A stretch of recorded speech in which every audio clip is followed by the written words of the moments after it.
Hello, that must be John. Hello, is that Graham? It's Kevin here. Oh, Kevin, it's Lee Jackson here. Hello, Lee. How you doing? I'm good. Sorry, I thought I was speaking to Graham. I'm confused now. Right, Graham hasn't logged in yet. I see. Excellent. Right. I'm just trying to check my background, make sure I've got my background sorted out, because if we're going to record this, I need to check it out, don't I? Just hold on a second. Yeah, I'll just move a couple of random things in the background. You're coming through loud and clear. I mean, we just put the audio out as the podcast, but we might occasionally take a clip out the video for sort of promotional purposes. We might take a couple of minutes of video on LinkedIn or something like that. Yeah. Let me just check a couple of things. Hang on.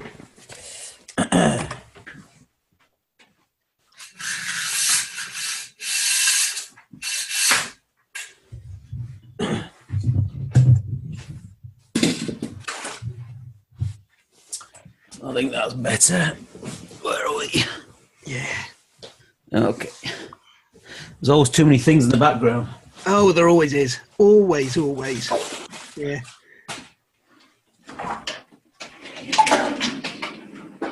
There you go. Yeah.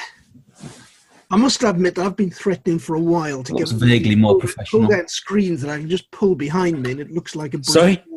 I've been threatening for ages to get a pull-down screen or something behind me that just pulls down, looks like a brick. Yes. Like that. Yes. They work very, very effectively. Yeah, they do actually. I've never done that yet. When I built my new office a couple of years ago, I built my desk the wrong way around. Right. So I should have been this should have been against the wall, and I should have been looking out the window. Yeah, which is the way around I've got mine. But I think if I looked out the window, I probably wouldn't do any work. I think, Kevin. Well, I've actually got the blinds closed, and I tend to end up half the time with the office blinds closed because at home I'm facing due south. Oh, okay, right. Now, most of the year I've got to close. I've got the sun in my eyes, and I can't actually see what's on the screen. One second. Let's get rid of that.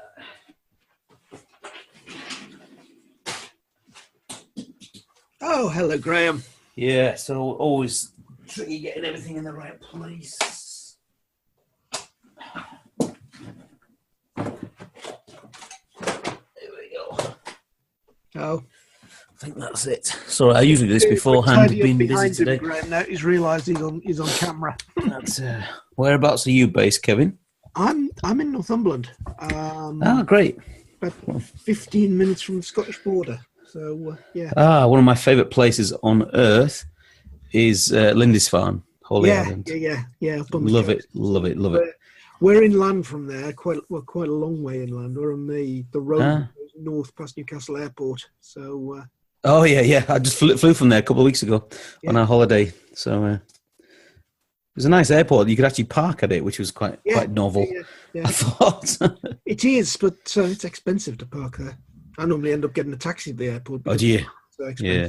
I understand. Hello, Graham. Hi, how are you? I'm all right. Nice to see you. Yeah. So you what I didn't understand is, whereabouts were you born? I was born in Billingham near Middlesbrough. Oh, no. Yeah. Sorry about that. And lived in Leeds since 1988. So my accent's a little bit mixed, actually. Yeah, so you moved away from Billingham at the time that I ended up getting a job there. Well, there you go. ICI, was it? ICI, yeah. That big office in the middle of the green. And ADO, we used to call it, agricultural office. Just about 12 years prior, I actually did a visit there. And school trip to, I think we stayed over in, what's that little seaside town by the... Seaton Carew. No. Redcar? No. Is it Redcar? No, it's what? Anyway, it's a nice little seaside. Saltburn. Saltburn. There you are. Yeah. And made a bit of a fool of ourselves. They had a male-only bar, and we tried to squeeze some of the girls with us in there. Just didn't a male-only bar? Yeah, no, it was back in the day. Wow. And, there was still male-only, no females allowed, which is a pretty good idea in my eyes. It's just we're letting everybody join together now. We should have new laws. Go round again. It's just as well I'm recording this, Graham, isn't it? Let me just try and get rid of my headphones to check whether I can use the your microphone. Yeah. Actually, Zoom is pretty good. I used to use a headset all the time when we were recording this stuff over Skype, but I found that the Zoom recording, because we're recording it in the cloud, it's a lot cleverer at working out which one of us is speaking and not getting feedback. Okay. Are you getting any feedback from that? Just check. None at all. None at all. No, you bang on. Great. That's Kevin Arga's been squared away. Good. I've just seen another email coming in from her, but anyway, so our last guest was Polish, and she felt that she sounded a little bit like an automaton. But you, because you now live in Leeds, and you have done since '88, you naturalised Yorkshireman. Well, I suppose Billingham. It would have been in. Well, we always us up here in the proper northeast always sing about. Well, we class Billingham and Middlesbrough and Stockton all one kind of place, and when we're playing with football, we think to them, "You're just a small town in Yorkshire," when they think they're playing a local derby. Well, I think Billingham's the wrong side of the river for Yorkshire. I think is it? It is rather, yes. Okay. So Middlesbrough is and Stockton isn't. I think. Yeah. Is that right? Yeah. Yeah. Stockton and Billingham are definitely County Durham. Yeah, I think you're right. Fair enough. That's a posh place. But let's. I've been blown away with your book, by the way. It's come an absolute. Thank you. First of all, thank you. But you know, I am. I've got to read it because I've got a client who has to present in front of 16.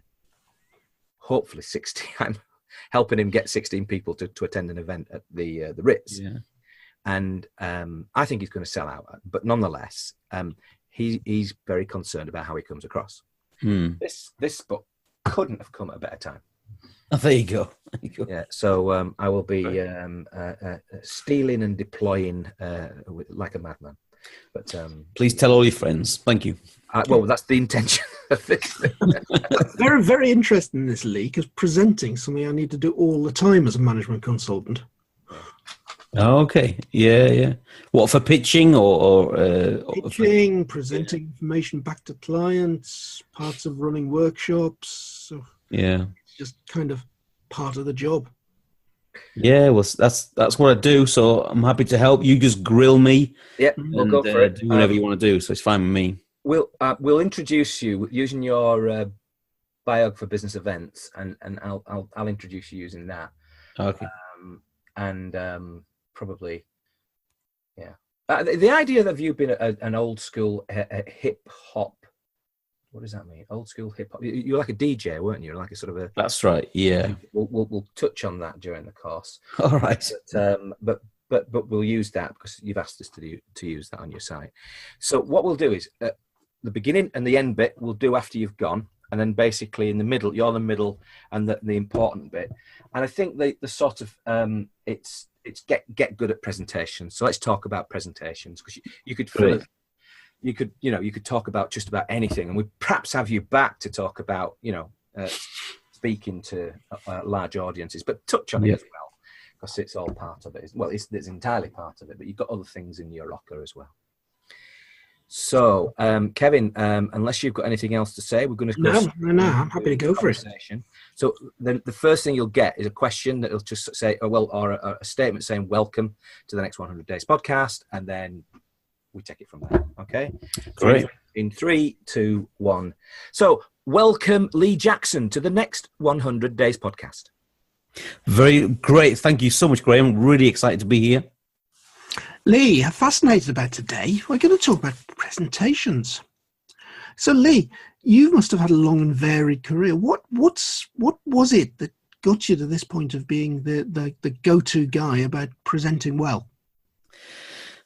I think I realized that everything I'd done in my life up till this point was basically communication, and I hadn't really worked that bit out, So everything I'd done is kind of, I'd written books, I'd been a youth worker, I'd been a DJ, I'd done lots of other things, and they all are really about communicating with crowds, connecting with people.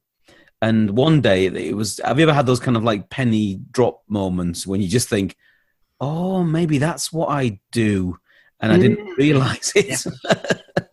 So yeah, they always say that you should always listen carefully to where people validate you.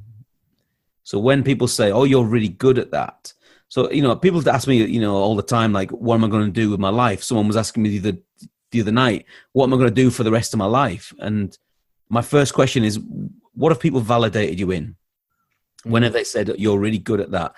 And when people started doing that, you're really good at presenting. That was a really great talk. I learned a lot there. I thought maybe I should start listening to this. And then I found out, could you actually make a living doing it? And it turns out that you can. So that's me, really. So when people were saying that to you, Lee, what kind of work were you doing at the time? So I co-founded a youth work charity, Right. But we were mainly attached to schools. So on my first kind of day in that job, pretty much, they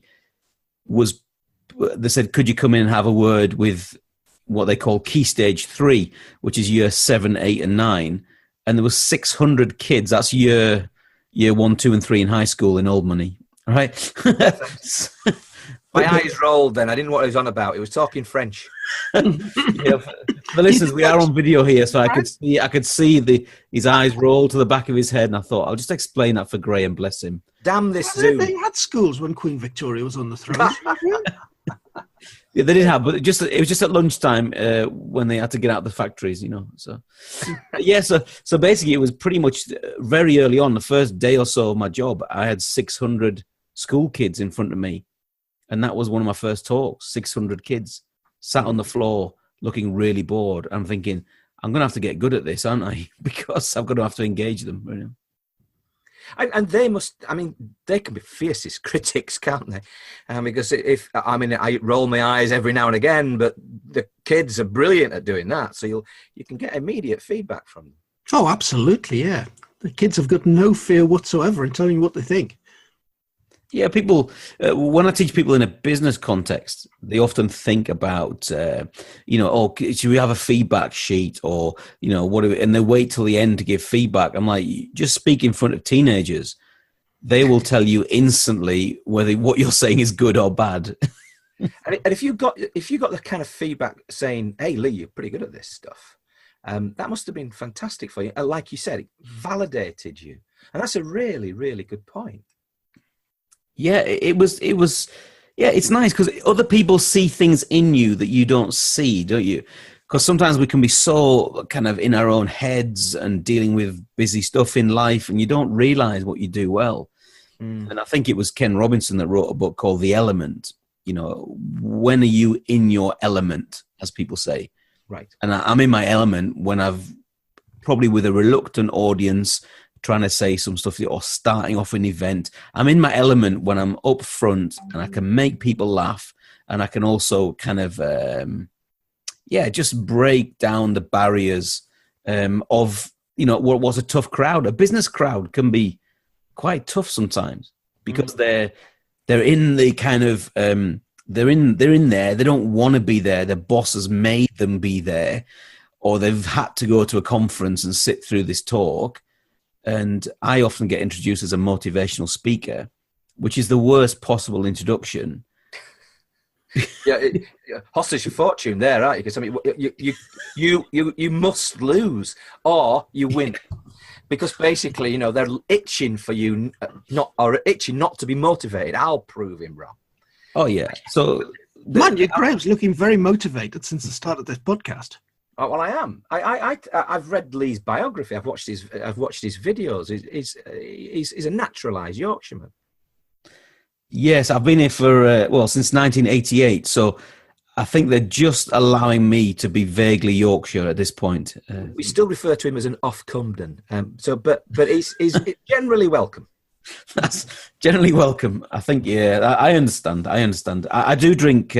Make sure I drink Yorkshire bitter, things like that, just to try and keep me in. That's the most important thing, So you, learning your craft, if you like, in front of children and in front of business, in front of staff who didn't really want to be there. You must have found and eked out some things that are true when it comes to presentations. Yeah, I like when people think about presentations, what they often think about is delivery of a script or delivery of content or material. When I think about presentations, this is really the theme throughout the book. I think about engaging an audience. Yeah. Those two things are quite different. Yeah. So very different. So like a politician, Kevin, would... a politician delivers a script to stay on script, to not say something they shouldn't do, and they deliver that. And that can be done extremely well. But on the whole, that doesn't engage an audience. No. Business presenters making pictures are about engaging audiences, and that makes you got to make connections. Yeah, I suspect the person that would probably come to mind is Steve Jobs or somebody of that nature.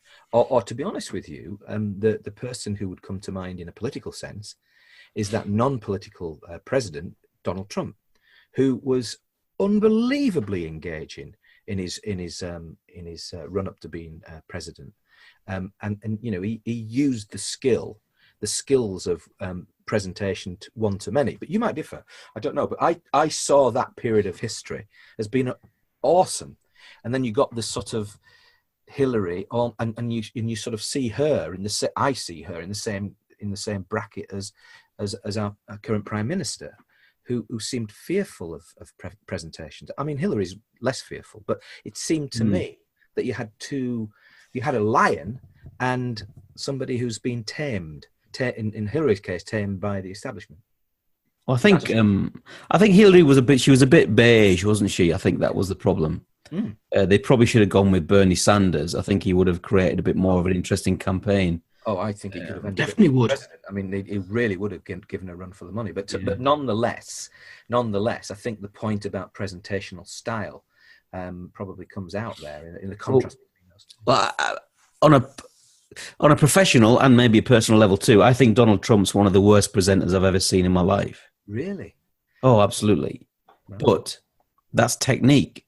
Hmm. What's the key to him is that he said the right things and he's repeated the right things to an audience that was sick of the status quo and was sick of the dynasties of the Bushes and the Clintons.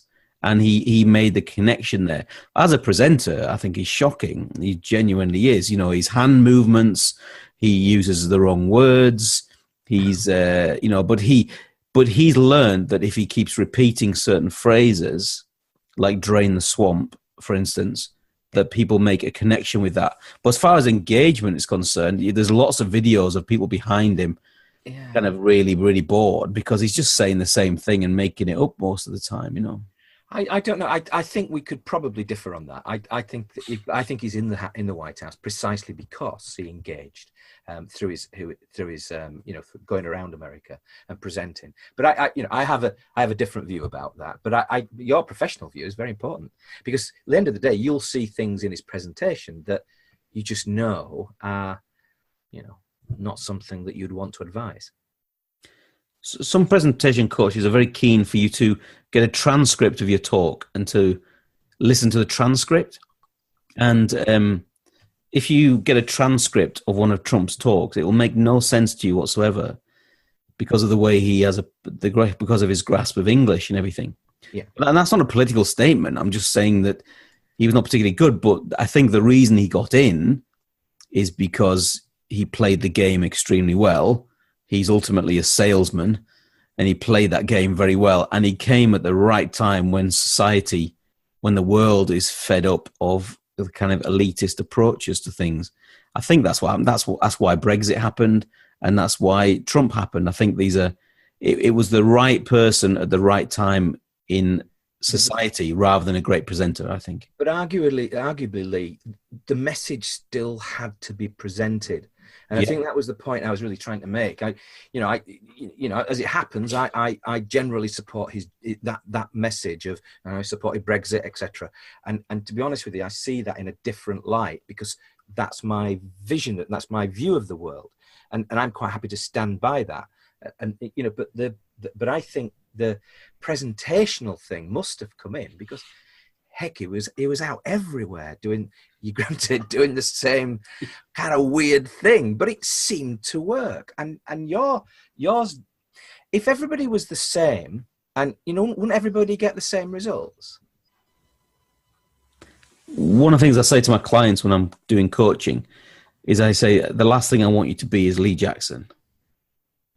So it's, as a speaker, a trainer, and a coach in this area, the last thing I want to do is make people like me.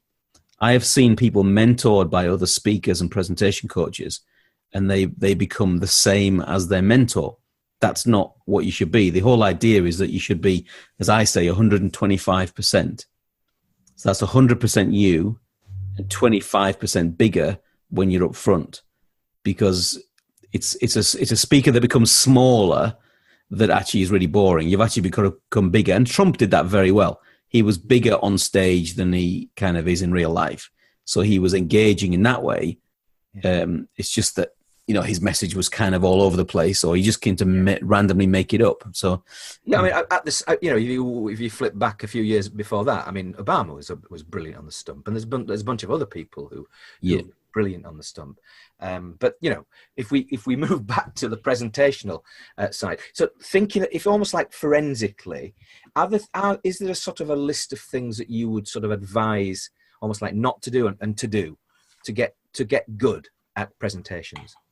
Yeah, I think the important thing not to do is to take your ego to the stage, because it's about the audience. Yeah. So any presentation is about the audience. So whether you're pitching for business with 6 business angels sat in the room, or whether you are in a conference like I've been with 2,500 people, the important thing is the audience. It's not you as a presenter. And the worst talks I've seen, I'm sure you have too, Kevin and Graham, that you are when the speaker's so full of themselves, delivering what they want to do, that they completely miss the point of why the audience is there. Yeah. So you got to always ask the question, the why FM question, what's in it for me? Every audience is sat there and they're all screaming at the presenter, okay, that's very nice, but what's in this for me? Do you mean what's in it for them? Yeah, as the audience member. Every audience, whenever you sit in an audience at a business event, we're always thinking, what's in this for me? Because I want my business to make more profit. Yes. I want my relationships to be better. I want my work-life balance, or whatever it is, you want to take something away. And the worst speakers are those who have such a big ego that they just do their own thing and inflict it on an audience. And in terms of turning that round, I remember being taught something once, Lee, that was think, feel, do. What do you want your audience to think? How do you want your audience to feel? And what do you want your audience to do about it? And those are the 3 things you should think about, I was taught at the time. I don't know how that stacks up to your... Yeah, I think that's another way of putting it. I think that's great, Kevin. I think that works, because, it depends on... It's so hard, isn't it, to talk generally about there's so many different kinds of presentations, Yeah. For me, as a motivational speaker, when I want my audience to be engaged with what I'm saying, I want them to take away something that's going to change their lives or help them. And I want them that to be a digestible thing. And I want them, at the end of the day, they don't have to like me, but if they feel, look, this was an okay bloke, I'll take that. Do you know what I mean? It was and I tend to go for the kind of, he's a man of the people kind of thing. He's one of us. That's always my take on things. That's my stuff, because that's my style. I don't pretend to be anybody else, So different audiences then, Lee, to find out their Whipham factor, the what's in it for me factor. How do you go set about, I mean, is it obvious to you every time, or is it perhaps a bit less obvious? Well, I think we're in the planning stage. If you when you're planning your presentation, if you have your audience in mind from that point, it changes everything you do. Because the most boring presentations that we've all seen are when people tell you everything they know about a particular subject. And they will tell you every detail, all the legal stuff, all the rest of it. So I saw a presentation recently, and it was kind of an equality and diversity type thing, okay? And they spent about 20 minutes talking about the legal implications of this act and that act and this act and everything else. And really what their message should have been is treat everyone with respect. let's be nice to each other. Let's be kind to each other, and if you do that, that was kind of their talk, but they missed it by going down you need to know the 1989 something or something Reform Act says you can't do this. And it was kind of, I felt they missed the point really. So in their planning stage, if they thought, what do I want the audience to walk away with? Let's show respect to all people. That would have made a big difference, I reckon. Do you think Reverend Michael Curry's presentation at the royal wedding between Harry and Meghan, what was your take of that presentation, of that because it was a presentation, it was a sermon, but it was still presented perhaps to the world? I think it's one of the best things I've seen in a long time, and I think it was probably the highlight of the day. I'm no, I kind of watched it. I was at a professional speakers thing in the morning, and I caught the second half of it. But someone said, "Oh, you haven't heard the guys talk," so I went back and watched it on catch up straight away and listened to him. Apparently, he planned 7 minutes and he did 14 minutes. Yeah, I know. So I think, bless him, I think he went a little bit over he went a little bit long. It was spellbinding. I genuinely thought he was. You're right. It was a high, but then again, there were so many. Why was it spellbinding, Graham? Tell me why. Well, for me, I thought, because to your point earlier about respect, I thought he was saying that love actually provides us with a way to organize ourselves between friends, between continents, in business, and he was bringing that in his own particular way, and as he was building that sort of message, I noted his voice was getting slightly stronger with each point, and it was becoming like a crescendo. It was masterful. So I was actually engaged on that point of view. But the actual message of love, I thought, was, given the context, it was wedding and it was all about love and everything else like that. He stretched what love was about into a different context. And I think the sort of naysayers at the time, I think they probably missed that point. I think they missed the fact that, and his point is God is in love, and love, God, love is God, etc. Yeah. So I can understand. I got it, and I really appreciated it, and my take on life. I was particularly impressed with it. But I think I was spellbound. I think I was hanging on every word. If you watch the reactions of the people around him, that was the good fun about it as well, just seeing, because he took what is it was the most relaxed royal wedding that I've seen, but it was certainly still an occasion. It was a little bit pompous at times, it's about tradition, it's about rules and regulations, and yet he cut through that with something that wasn't inappropriate. It was good to listen to, it was appropriate for the day, and sure, some people thought he went on a little bit too long. But hey, 14 minutes for a church preach, I don't think it's too bad. You know what I mean? I think he did pretty well. And I think what was lovely was the way that people thought, this guy obviously isn't white. This guy isn't what I was expecting. Mm-hmm. And then they warmed to him as he went on. And then there was people laughing by the end of it. And I think that was wonderful. And it was great. And I think he'll go down as one of the best. And I think probably the talk that's probably reached the most people in recent years. Yes. So they say it's probably reached about 2 billion, do they? 2 billion people or something? Yep. And 2 billion people, 14 minutes. Fantastic. Yeah. Absolutely. Amazing. And an amazing message. I think it's possibly too sort of almost like thin in terms of the message for it to be acted upon as such, but there's a generality there that says, hey, this is something we can strive towards. And I personally think he was an amazing preacher, and power to those people who invited him. But moving swiftly along to back to the sort of cut and thrust of presentations to business. Give us a bit more about that side of it, things. You're in front of a business person, you've figured out what their Whipham factor is, then what? Yeah, so once you got the purpose of your talk, once you get to the core of your message, you're sorted, really, because then you can build everything around that core of your message. So if you're just there to encourage them and help them, then you want to give them that something to walk away with. Or if you're pitching in that context and you're looking for work, you need to start basically telling your story. The the idea of storytelling as being kind of spoilt by sort of slightly odd storytellers, it being like some weird kind of thing that you do, at a church fete, or you do it at some kind of odd kind of conference or festival. It's not someone dressing up in a strange thing to spinning a yarn.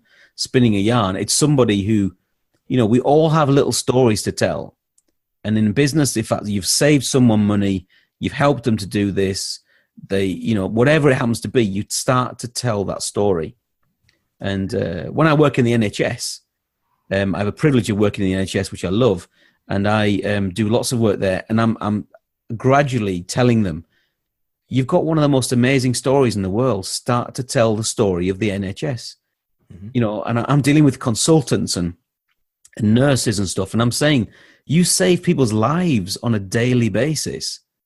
Just, can you get rid of the death by PowerPoint and start telling me the stories of that, please? I mean, I know this is, what do you call yourself? Is it the PowerPoint surgeon? I don't know if you call yourself that, Lee, or it's somebody else has given you that name, but I think it's a brilliant name.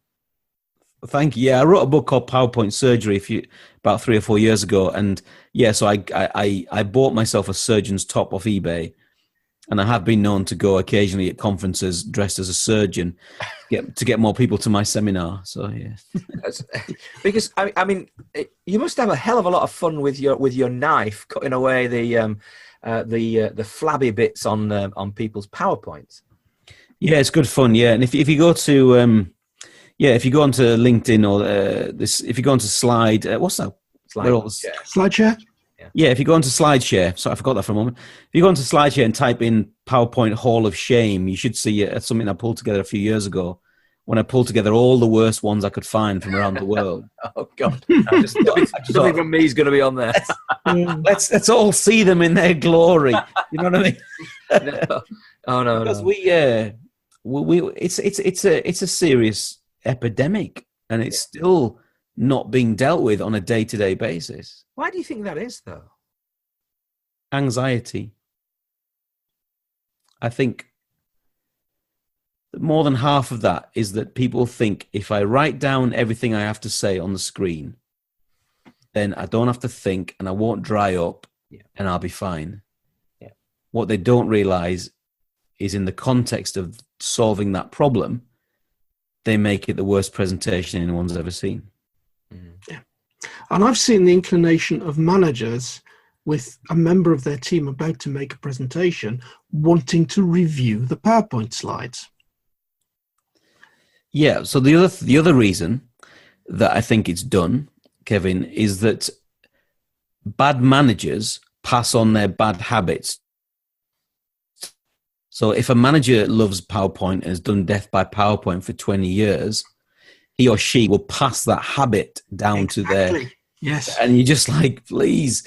And then when someone tries to do something different, they make them do it the way they want to do it. Yeah. So it's a terrible, it's a shocking addiction that just needs to be called out, really, Is it okay? So thinking practically, and every now and again we do get practical, particularly when we're thinking about what people can do in the next 100 days. And that's the kind of theme. Checking if it's you and you're about to do a presentation, and I'm thinking about the listener who's listening to this and thinking to themselves, yep, got a great presentation guy on here. I've got a presentation to do in the next month, week, day, whatever. Yeah. How would you advise them, particularly if in the back of their mind, they fear they're going to end up with what you've just said as the worst type of presentation you could possibly deliver? There's a few things. It's basically information overload. They call it cognitive load theory. So cognitive load theory means I can listen to you as a speaker, or I can read your complicated slides. I can't do both at the same time because our short-term memory in our brain is quite short. So we can only hold 4 to 6 bits of information in the front part of our brain, right? Which is why you leave the house on a morning, drive down the road, and then think, did I lock the front door? How many times have you done that? Oh, frequently. Yeah, and that's not an age thing. That's just because, young people tell me they do that as well. That's just because we're not very good at short-term retention. So when you're getting old, it's when you're driving down the road and you get there and you think at the junction, where am I going? Why am I in this car? Who am I? Take me away. Where am I going? It's often that first junction, though, don't you find? When you go left or you can go right. And it's at that moment you have to work out where the hell you're going. Absolutely right. We moved house a couple of years ago, and we lived in our other house for 18 years. And when I'm tired, I still start driving to my other house. Yeah. It's one of those comedy things, isn't it? You get into the bed and the woman next to you is not your wife. That's never happened to me, Graham, but okay. No, I've lived in the same house for 30 years, so it's not me either. So it's basically information overload. So the way you get around that is by using images on your slides with as few words as possible. So let the images on your slide be the backdrop to what you're saying. So it's, the slides will guide you slightly, but the images will tell you. So if you're talking about a client, show an image of your client, you with a client, or something like that. Where it's a big full screen image. This is John. John's been a client of mine for 20 years now, and we've worked out that we've saved John about £25,000 over the last few years because of the system that we brought in, blah, blah, blah. Mm-hmm. That's much more effective than we have a client and, click first bullet. His name is John. Click. I've known John for 20 years now. Click. John says to me, ... transition. Click. He saved me 25. You've slowed the whole thing down. It's just about allowing yourself the story. But I think what happens is people forget that they can use cards to put information on. If they've got a desk next to them or something, or a lectern or whatever, they can put a bit of information on there to remind them. All information doesn't have to be on the screen, because your slides are for your audience, not for the speaker. It's funny that, because one of the questions I wanted to ask you was, I follow a chap called Dan Kennedy, who you might have heard of, and basically he does an awful lot of speaking in his career. He's done an awful lot of speaking in front of, if you like to call it, one to many. So town hall sort of speaking, and actually selling things in that way. And he said that he kept his marketing, what's called the magnetic marketing presentation, the same. The presentation he made for that particular product, the same for about, I might be wrong by a few years, but basically about 25 years. It just hadn't changed. It just didn't change. It was word for word. If it was 3 minutes into the presentation, it was the same thing. So, and there were other people on the circuit who might have added a little bit of a joke in at the beginning, the topical thing, etc. Dan was all kind of like, it kind of went through the whole thing in a particular way. It must have worked, because it worked really well for him, and people have bought product from him in that way. But is it something you would recommend, that you almost memorize your presentation? No, never, ever do that. He's obviously worked on that a lot. If it's exactly the same, I mean, I'd still challenge him and say, has techniques changed? Has the world changed in 25 years? It might not have been as long as that. It might have been less than 20. Yeah, whatever, But audiences change all the time. So my kind of main talk that I do, whether it's in a school or in a business context, it hasn't changed in about 10 years. But I say that, but when I look at it, all the stories have changed now, because I'm talking about a pop star that's faded, and so I replaced it with another one. Sports, so I talked about Usain Bolt a couple of years ago. Now he's retired. Mm-hmm. I can't talk about Usain Bolt. So, things should naturally change. I don't think you should ever do the same presentation more than once. That's interesting. Because the audiences are always different. So in the context of my schoolwork, I was working in a tough school in Yorkshire, And they said to me, look, I said to me, tell me what are they into? I said, well, they're not into football, but they're really into boxing. So on that talk, I inserted 2 stories about boxing, and I replaced my Olympic stories or other stories with boxing stories. And that was more relevant to them as an audience because I'd done my research and I knew that the boxing analogy would get through to them much more effectively. So I changed it and did boxing. Interesting. Obviously, there's more than one view of presentation, but of course, yeah. If you're selling the same product, then why would you want to tinker with something that works? I think that probably wouldn't. If I speak for him, that might be his point. But my question is, I'm not saying if he's a successful guy, I'm not having a go at all. But as a presentation coach, I would say, okay, that seems to work. But something might work even better. Yeah. Why don't we try that? Yeah, no, that's fair. No, absolutely. I think other people who have probably adopted your approach as successfully. But to your point, your boxing analogy, effectively you were tailoring generally, presumably a fairly similar story that you were presenting to schools. But this particular school, there was this accent on boxing, so you made it relevant to them, and they would have perhaps ears pricked up at that moment. Now, is that so? That's effectively your message here. Make it relevant by the audience. Yeah, and I think as speakers, we just have to get over ourselves, and we have to understand, like I said at the beginning, that it is about the audience, not about us.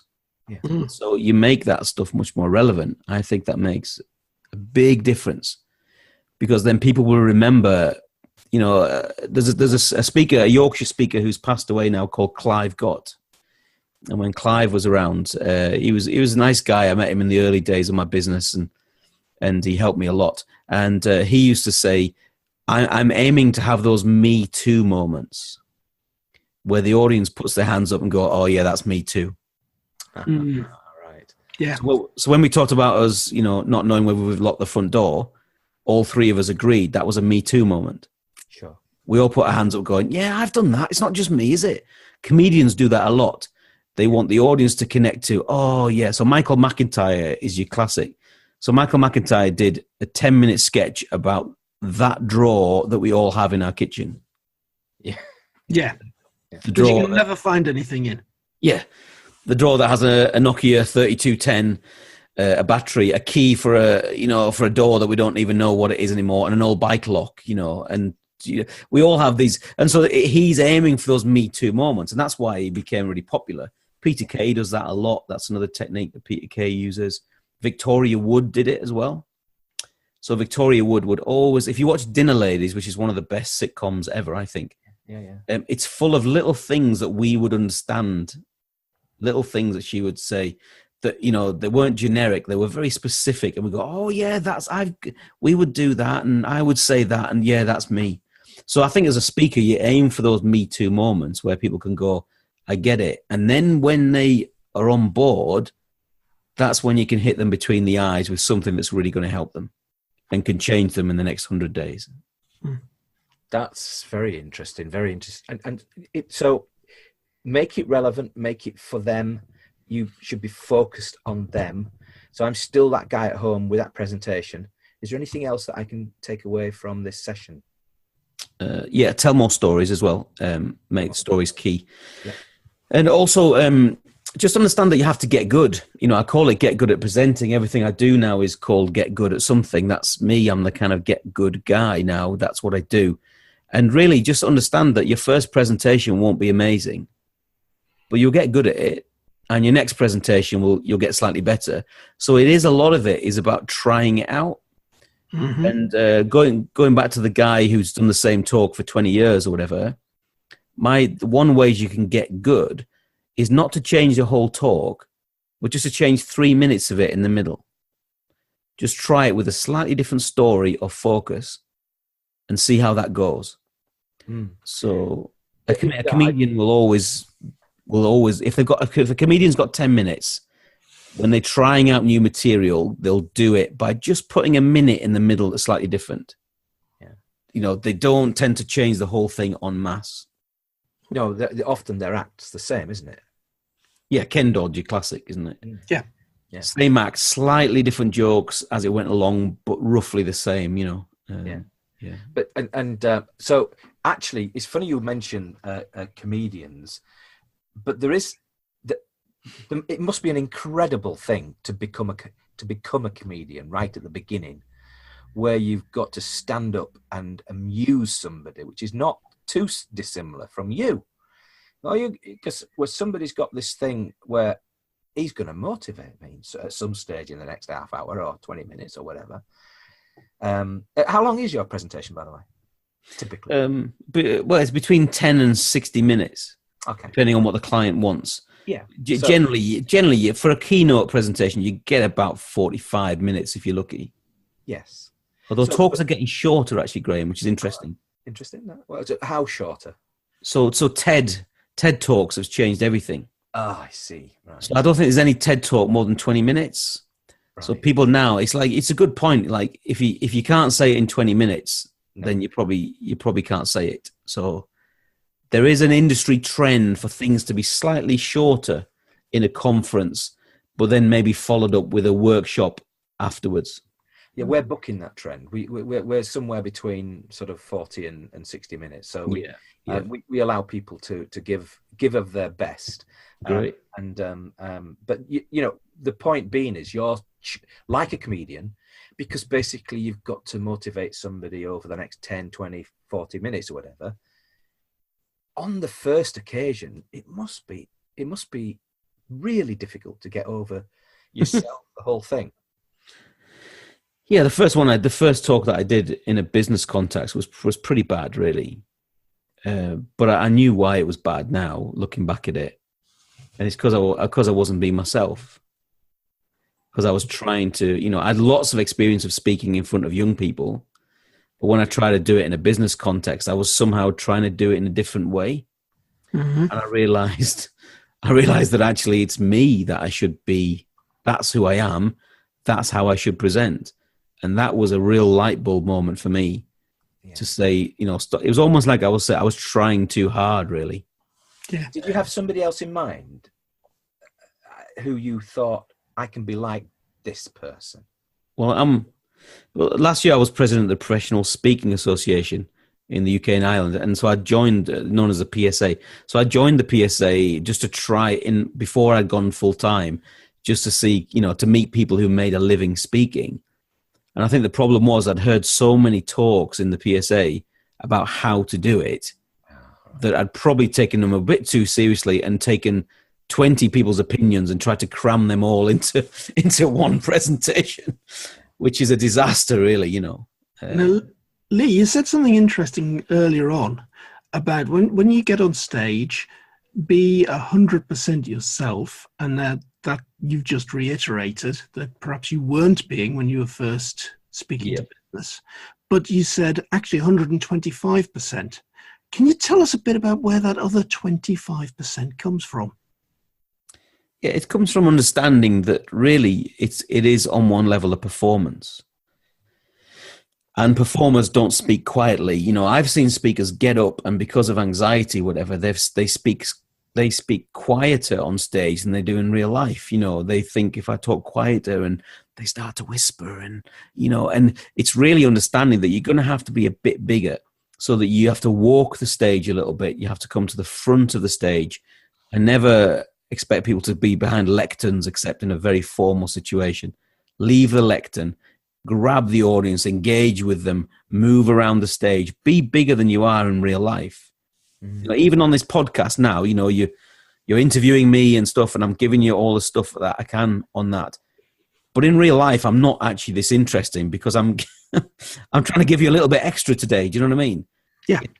Do your best to sell the show, won't you, Lee? Crikey. You're not that interesting. We've got somebody who's not that interesting on the show today. It's Lee Jackson. I've got someone who's very vaguely interesting. His name's Lee Jackson. I've never heard of him. No, I mean... you ask my wife, I don't make her laugh all the time, But when I'm on stage, I'm expecting a laugh every couple of minutes. I'm expecting to entertain people as well as engage in it and educate them, because that's my job. But the difference is I'm not an actor. So I'm not pretending to be somebody else. I'm not having to stand in some weird power pose or anything like that, or dress up and pretend to be anyone else. Even though I look a little bit like Keith Chegwin, I can't even be Keith Chegwin, right? That's for your older listeners. Look at the photograph on the podcast. You'll see it. And I can't be that, but I can only be Lee Jackson. That's all I've got. So my job is to be 100% me and a little bit more interesting and bigger for stagecraft, really. You see, I've always thought of Lee as being a really cool name, because when I was a kid, there was two sorts of jeans, weren't there? There was Levi jeans, which were pretty good, let's face it. Yeah. And there were Lee jeans. And, you know, the really cool people, I couldn't afford them, but the really cool people had Lee jeans. So if you've got a pair of Lee jeans in your past, or even in your wardrobe, then as far as I'm concerned, you're super cool.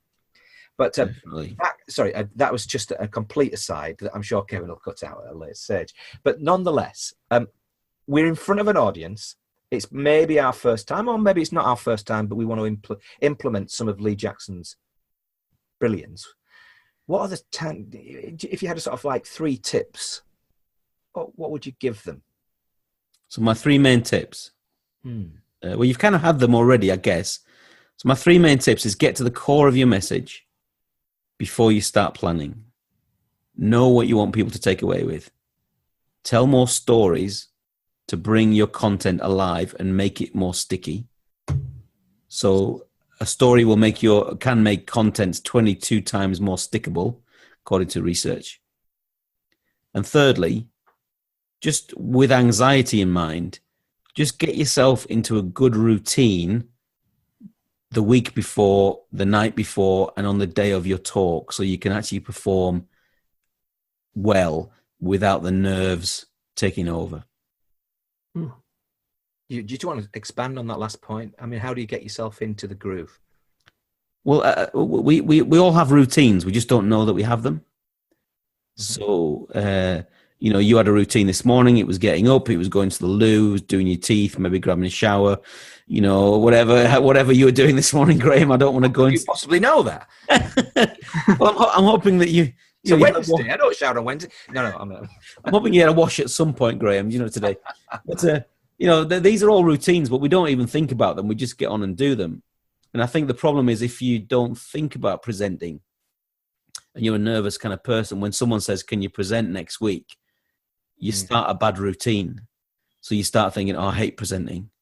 And you start talking to your mates who also hate presenting, who say, "Oh, I hate it as well." And before you know it, you've made it worse and you're all hating presenting.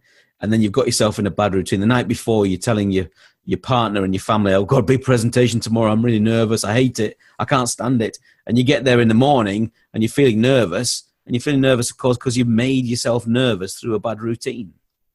So having a good routine is about being a bit more positive about it. Think about it positively. If you've done a good presentation in the past, remember that and take that with you. Remember that no audience in the world has ever sat there and thought, "I hope this speaker's really bad." Even the X Factor audience, kind of, yes. Even they, or Britain's Got Talent, they're hoping that the act is really good. They're hoping it's the next Susan Boyle. Because they don't want to be bored out of their heads, you know what I mean, with a mediocre thing, you know. There probably isn't an answer to this, but we kind of dealt a little bit with PowerPoint bullets. And inevitably, you want to communicate something. And I did take your point that, you know, a picture of a client's better than a whole range of bullets about the same story. So you can look at a picture and you can tell a story around that picture. And it doesn't have to be word perfect. It just has to be authentic, I guess, and engaging. Yeah. But what else would you, but if you have got some information to impart, that would require writing things down, or a graph or something like that nature, what are the tips in that sort of field? Simplify is the easiest way of putting it. Right. As presenters, our job is not to tell them everything. Our job is to simplify what we do. So in other words, our job is to sift it sift the information. So if you're putting a graph up there to show, so, you know, profit and loss of last year or increase or whatever, then show the complicated graph first, but then immediately click it and show a simplified version of that. So, you know, here's how we got on last year. Look, you know, we had a few ups and downs here, but then click. But look at January.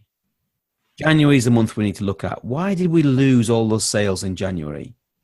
So you look at the big thing and then you focus very quickly on specific, because no one wants to see a graph looking at everything unless they're doing a financial report.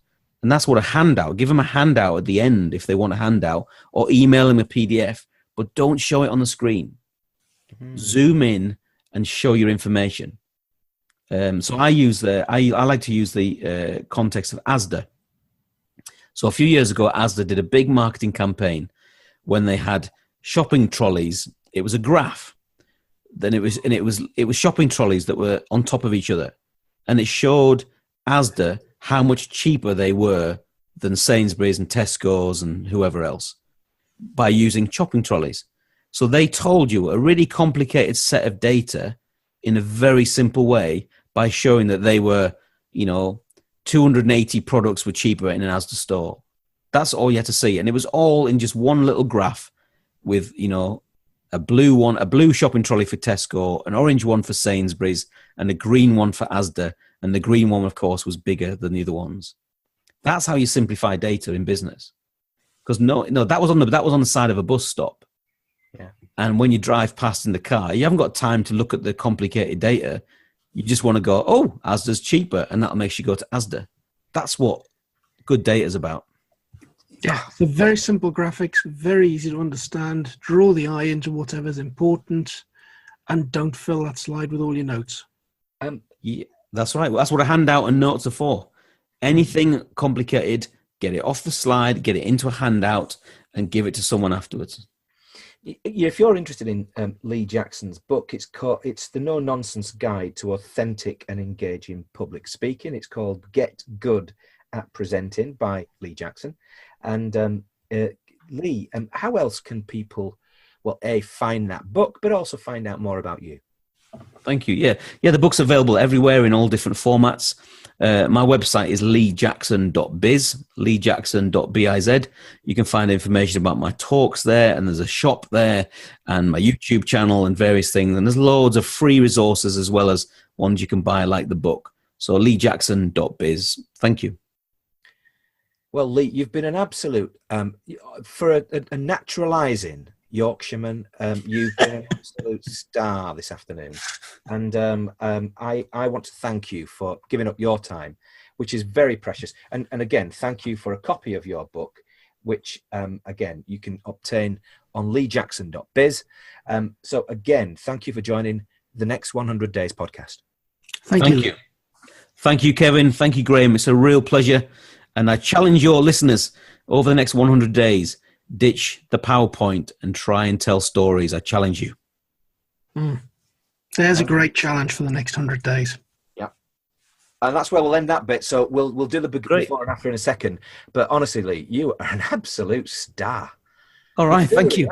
You honestly, you sound awesome. You do, honestly. You're the cadence. If there is such a word as cadence, because we talked about that on another day. But the cadence of your voice. Okay. You see, I think our general, the northern accent, even Kevin's up to a point. But it is fantastic, and I think people like to listen to it. I think, the Birmingham accent, for instance. Well, when I go down south to work, when I go to London. Whether it's a school or business, I tend to become more northern the further south I go. Yeah. And, and they love it. They love it down there. I did this posh thing with some lawyers and right in central London. It was in the place where they give out the BAFTAs. It was in the BAFTAs cinema. Yeah. It was a really posh place, loads of lawyers there and stuff. And I basically walked on stage like, hey up, how's it going? Flat caps, whippets, the whole thing. And but actually they hammed it up a bit and they just love it. Because they're just not used to that kind of style, I thought, no, they were they were just taking the piss of you. They were laughing at us. Of course. They weren't laughing with you, they were laughing at you. But no, honestly, no. Is it possible to get a recording of this so I can use the recording as well? Yeah, well, we've got the audio and the video recorded on Zoom. Oh, great. So when I get the link back, I always send links to those straight to Graham. I'll just copy you in on it, Lee. So thank you. That's kind. I won't leave it. We've got limited storage space in the Zoom cloud, so it'll only be there for a few days. So if you just want to download it when I send you the link, that's great. Yeah, I'll do that. I'll do that straight away. And then when you link it, I'll stick when the podcast goes up and stuff. I'll stick it on my social media. I'll do some retweets, LinkedIn. We'll edit the podcast, and this one won't need very much editing at all because I don't think there's any mistakes or anything in there. This is going to be a really easy edit. We'll send you all the links to the finished show once it's up there. And thank you for the headshot. I mean, thank God somebody's got themselves organised. But usually, getting the guests. Hey, do they understand do they understand high resolution? And no, it's on the website. Well, that's not high resolution.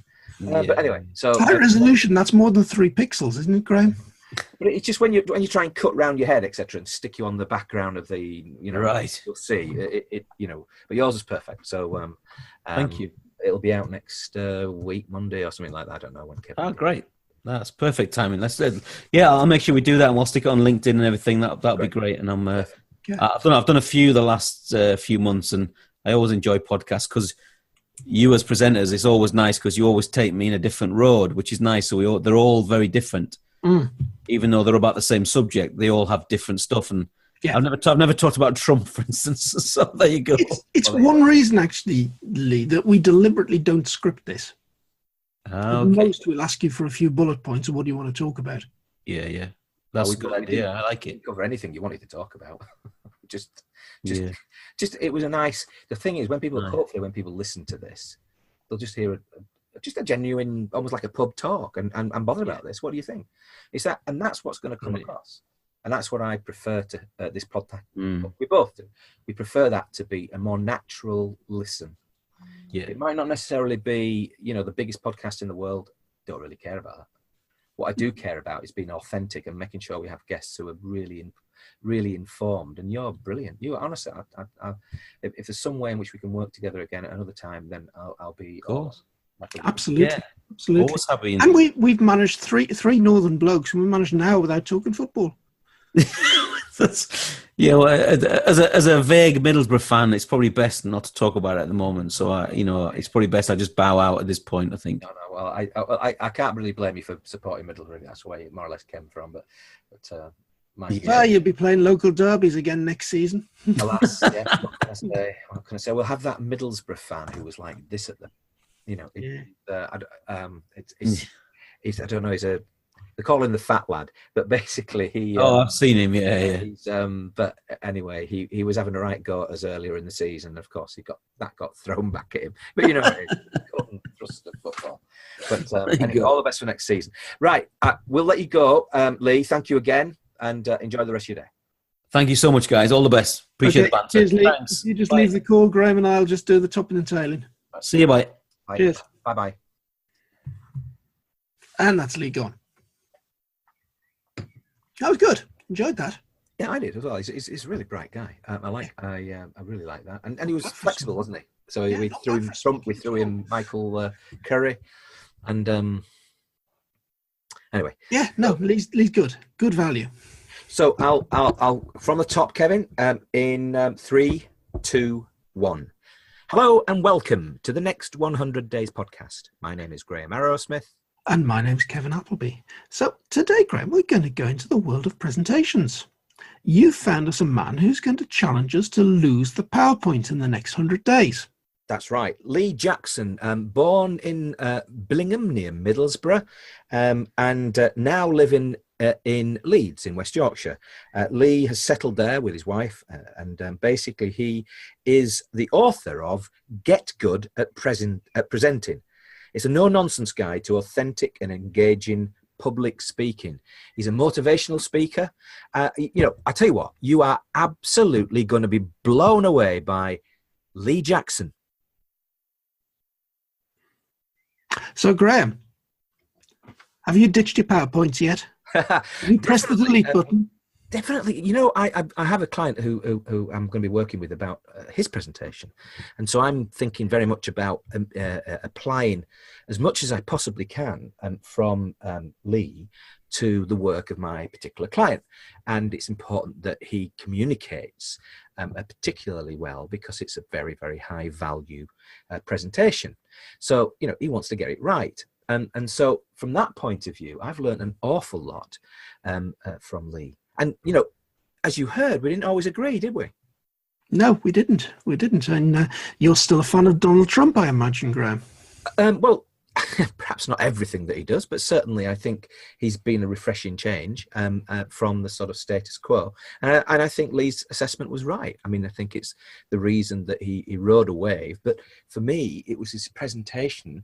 He took on the sort of one-to-many selling techniques that you get with the sort of pyramid type sales organizations, and he took that kind of sales technique, which works impeccably in those arenas, and he used that on a regular basis all the way around America, and he won the middle ground. And from my point of view, we can learn an awful lot from Mr. Trump. But I don't think it's just about because he divides people, and that's for sure. And I think look at Brexit. Brexit has divided. I read the Yorkshire Post, and every day there is something from somebody who voted one way and something who voted the other, and it just hasn't stopped. The division has really torn us in half. It just seems to me that very, very few people have shifted position. So, these things, and ultimately the divisions came through compelling presentations, and you could potentially argue through some nonsense that was spoken on both sides. But I prefer to believe that the Brexit debate was won not so much on the sort of fallacy sort of presentations on, politics and what was on the side of a bus and all that. I don't think that really influenced anybody, frankly. Anybody with a brain. And so basically, I do think it was more about the generality of the argument of taking back, control of our laws, and it won't be long before Italy are going to be doing the same, and then we're at the European Union. But truth is, we could go off and have another conversation about that. But presenting, as far as Lee Jackson is concerned, wow, what a presenter and a motivational speaker as well. Yeah, absolutely.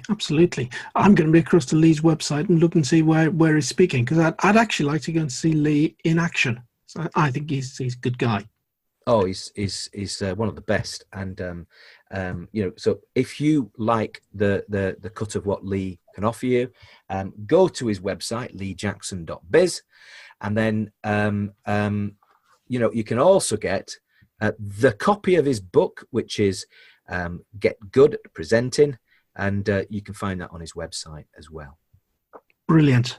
So, well, today I've been Graham Arrowsmith. I've been Kevin Appleby. Goodbye. Sorry, Kevin, you were just about to say something. Sorry, I thought you were trying to get me to wind up. No, I was trying to get you to hold the book up to start off with. Yeah. Because I thought, hang on a minute, we are actually recording the video. Oh, are we? And it might be actually useful just to use that clip at some point. Yeah, fine. Okay. But I don't know about that. There's bits in the background. I'm not sure. No, I might edit that last bit a little bit, Graham, because I think we lost the thread as we started. Okay, I'll let you do what you need. I might take a chunk of that out. I just think we rambled a bit there. We lost the point. I'll listen to it back and see what I think. Right, okay.